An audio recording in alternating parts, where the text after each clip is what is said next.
This is no Kennedy Center, but just a cattle shed. But one has to do with whatever little one has, just like Kerala does brilliantly with what little resources it has. I speak from one crazy Kerala, the United States of Travancore, Kochi and Malabar. We are primarily a collection of 35 million protesters who oppose everything from tractors and computers to OTT movie releases and beer pubs and IT parks. And we're licking our lips for the next fantastic opportunities to oppose cryptocurrency and autonomous cars. I speak from one Kerala where our literacy is 100% for many decades, but we can't figure out why only we don't have jobs and our BTechs and MComs have to go to some distant South Korean island to work on onion farms. I speak from Kerala, where when the UDF rules we have no water, when the LDF rules we drown in floods, and we are always drowning in liquor to keep our government afloat.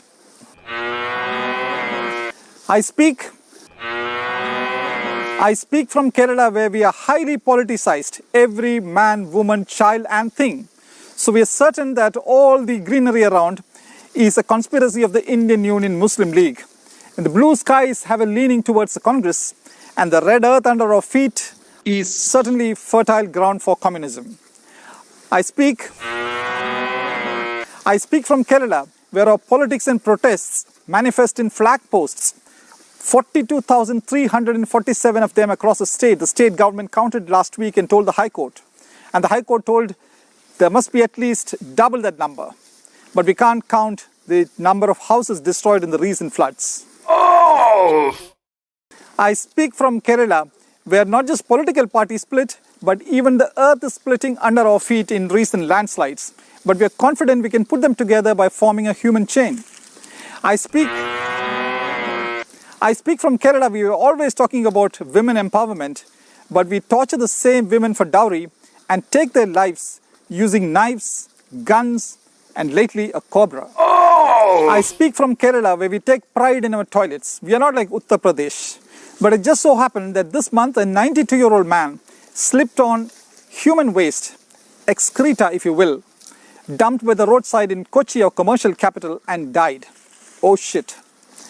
I speak from Kerala, where we have the richest temple in the whole world, with over ₹1 trillion worth of treasures in its as yet unopened underground vaults, and a government that keeps its fabulous human resources locked up with its immovable and corrupt bureaucracy. Oh! I speak from Kerala, where we take great pride in seeing our sons and daughters getting jobs abroad, and then flinch over the 620 registered and about 1,000 unregistered old age homes, or 115 old age homes in every district. Oh!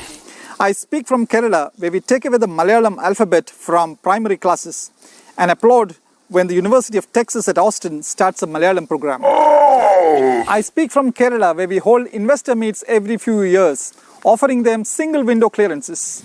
But when the investors do come in, we show them multiple exit doors with protests, hartals and red tape. Oh! I speak from Kerala, where we oppose all monopolies, but we hold a monopoly over hypocrisy. We agitate all our lives against capitalism, and then find work with some bourgeois.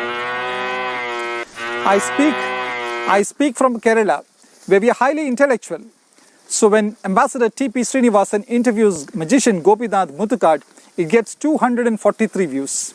When dubbing artist Bhagyalakshmi slaps a YouTube abuser, it gets 200,000 plus views. I speak from Kerala, where we learn our lessons very well thanks to our good education. We built the Palarivattam bridge at 420 million rupees. When it collapses, we learn and rebuild it at 270 million rupees. Oh! I speak from Kerala, where we are mostly Hindus, Muslims and Christians. We are united by the government food kit and divided by the halal food spit. I speak from Kerala, where in the rainy season we discuss the impending collapse of the Mullaperiyar Dam. And in all seasons we discuss politics. I speak from God's own country, Kerala, where we don't work for a living. God's country is heaven, and in heaven nobody works. So we extract no kukuli or gawking fee from people who do work. How dare they work in heaven? I speak from Kerala, which is the world's recruitment center. Our nurses for the NHS in the UK, our techies for the US, and ISIS volunteers for Iraq, Syria, and Afghanistan. Nobody hires our politicians though. I speak from Kerala, where half the state cries, "Save us from Pinarayi Vijayan," and the other half cries, "Save us from Narendra Modi." But nobody cries, "Save us from Congress," because the Congress cries to Kerala, "Save us from extinction," by electing Rahul Gandhi from Wayanad. I speak from Kerala, far from India's deadly borders with Pakistan and China. Our standing army runs into millions, which spews online abuse. When Maria Sharapova says she doesn't know Sachin Tendulkar, the Malayali online abuse army drowns her in cyber obscenity.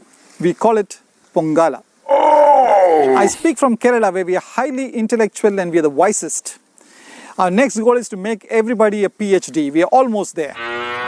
Just that once in a while, a confident trickster like Monson Mavunkal takes all of us for a ride, including our DGP, ADGP, a cardinal, priests, politicians, and journalists. I speak from Kerala, where we imbibe global best practices. So our ministers go to the Netherlands to study how to give room to the river. And in the next floods, we have the river in our rooms. I speak from Kerala, where we are scared of floods, but we are not scared of poor governance. I speak from Kerala, where we buy almost all our food from outside the state, but our state is littered with agricultural offices and agri-academies. I speak from Kerala, where almost no one knows when a Keralite, Sajan Pillai's company, debuts on Nasdaq last week, but we have a weak saturation coverage when a certain Cherian Philip, who left the Congress party 20 years ago, returns to his Tharavard, which is nearly non-existent. I speak from Kerala, a banana-consuming state. So our spines are made of banana trunks. When terrorists chop off the palm of a professor, we sack the professor and drive his wife to suicide. I speak from Kerala, a state very much unlike the rest of India. India does not like the truth of it being told outside of India. But Keralites don't mind, because in any case, large numbers of Keralites are outside the state. And Keralites know that the internet arrived many decades ago. Thank you folks for your kind attention. We are the cattle class of India.